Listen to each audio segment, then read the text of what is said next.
2 years after the worst downturn since the Great Depression supposedly ended, America continues to claw its way back from the economic abyss. There is one place, however, where unemployment is virtually non-existent, state coffers are bursting, and a diverse economy is growing almost exponentially. Welcome to North Dakota, the state the recession forgot. With an annual economic impact of nearly $7 billion, agriculture accounts for 30% of the state economy. But an oil boom in the western part of the state now is bringing big trucks and big hopes to North Dakota.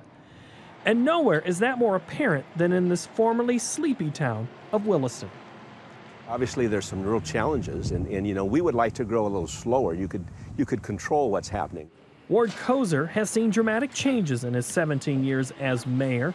But nothing could prepare him for the seismic shift that began when the first commercial rig drilled deep into the Bakken Shale Formation in 2006.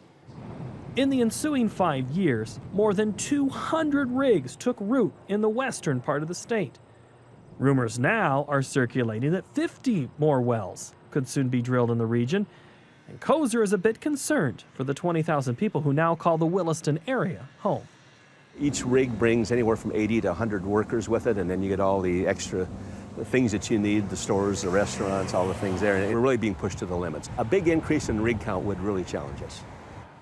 In addition to drilling rigs, countless oil jacks dot the otherwise mostly barren landscape, working around the clock, pumping black gold from deep within the earth. But it's the technology deployed on the drilling rigs that has set up a classic oil play in the Bakken.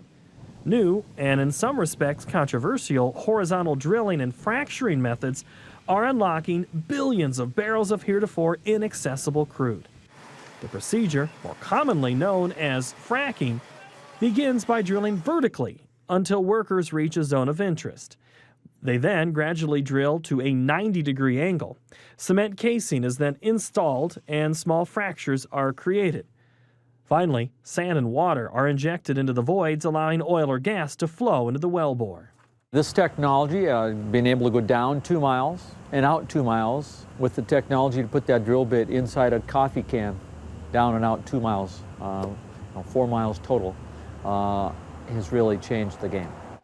As head of the North Dakota Petroleum Council, Ron Ness has seen the North Dakota oil industry expand dramatically in his 13 years on the job, and he says the growth is accelerating. I didn't think this industry would be where it was 6 months ago today. We keep having to recreate ourselves. The expansion, the ability to take a basin that's producing 100,000 barrels of oil a day and now go to probably 450. This is serious oil. We're just getting started. Though virtually non-existent 5 years ago, oil production accounts for about 25% of the state's economy, but its share is growing every day. Oil speculators, however, aren't exactly new to North Dakota.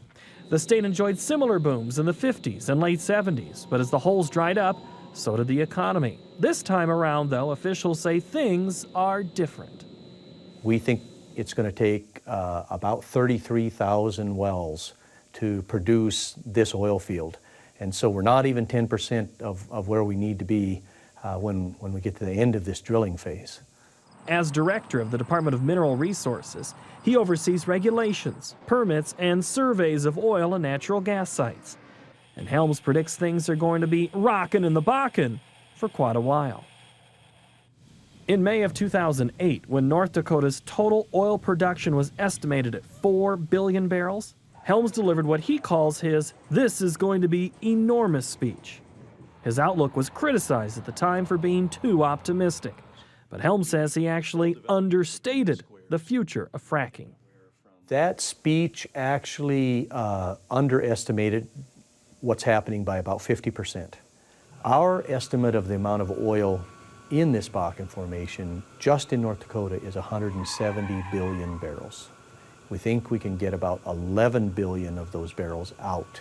If someone can come up with a way to just increase the recovery of this oil 1%, that'll be another billion barrels that we'll take out of the ground. So this thing has a very long life to it. But the blessings of oil are not without their own set of burdens. Housing is a major problem. Campers are parked on just about every available space. New developments are under construction, but builders can't complete them fast enough. In the last fiscal year, the city of Williston issued $220 million worth of building permits, 10 times the state average for a community of its size. But for those lured by the call of crude and lucky enough to find housing, opportunities abound. Trucks literally outnumber workers in Williston. There are no vacancies at any of the local hotels, and infrastructure is being stretched to the breaking point. Roads are deteriorating, crowded, and by some accounts, dangerous. Nearly $2 billion in newly allocated state funds will help, but will likely be insufficient to accommodate the Bakken's enormous potential. While state coffers are brimming, officials are reluctant to sign blank checks. We had an 8,000% increase in our Department of Transportation budget, and a large amount of that was one-time infrastructure spending to meet the demands. So you got to be prudent in your decision-making. Fresh water supplies are ample thanks to Williston's proximity to the Missouri River, but the local water treatment facility is woefully inadequate. We literally have sewage coming out our ears. We have grown so rapidly, and we need to be expanding, and we're trying to expand our plant.